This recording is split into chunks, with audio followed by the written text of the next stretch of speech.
फैलिएका मेची महाकाली सयौं थुङ्गा फुलका हामी एउटै माला नेपाली सार्वभौम भई फैलिएका मेची महाकाली प्रकृतिका कोटि कोटि सम्पदाको आचल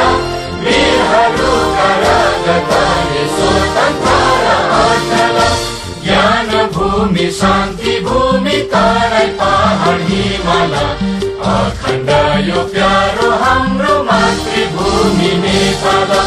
बहु जाति भाषा धर्म संस्कृति छन् विशाल अग्रगामी